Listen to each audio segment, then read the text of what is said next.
Hello, my name is John Plunkett, and this is an overview of the maps I've created throughout this course.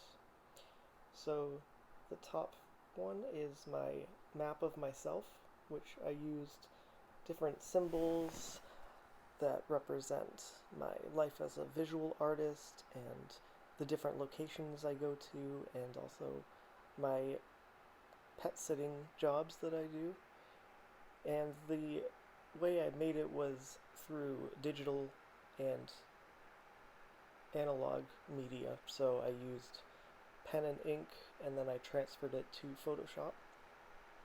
And that was working well, so I continued that process through the next week, which is a day in my life, where I have morning to afternoon to night, where I'm mapping out my emotions.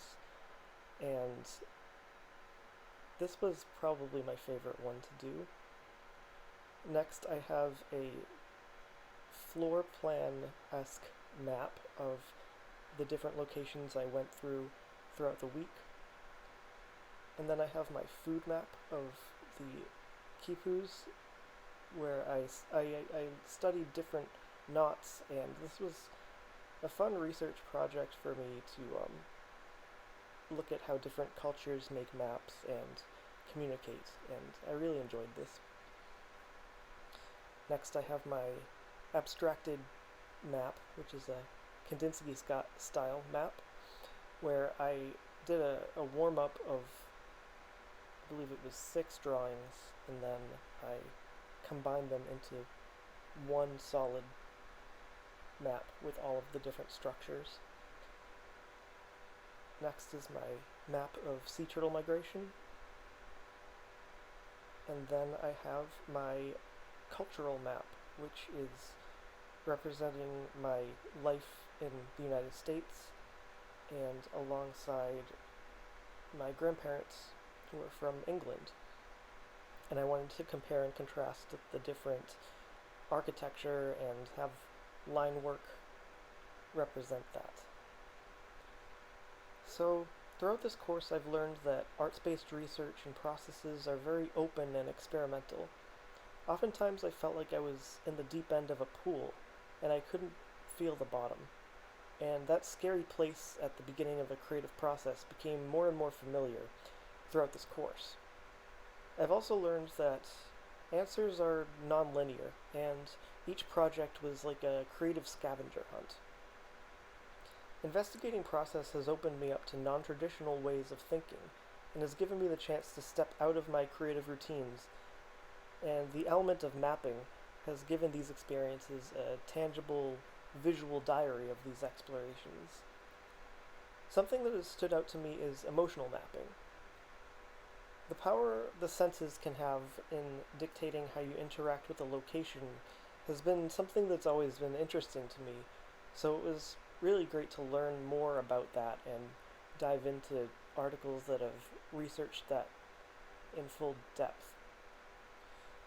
Also, learning about the non Eurocentric approaches to communication was eye opening. The piece made by Amy Gomez was really inspiring to me. I love her use of collage, and it's has almost a Dada feel with the typography elements and the muted color palette. Um, I thought this was a really strong piece, and I really enjoyed it. Some strategies that I would find useful in an educational setting would center around the power of locations and how they make us feel.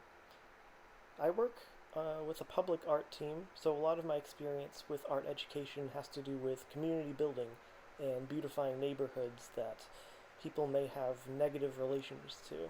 So I think it could be a really helpful exercise to find locations and analyze how they make us feel before starting a mural.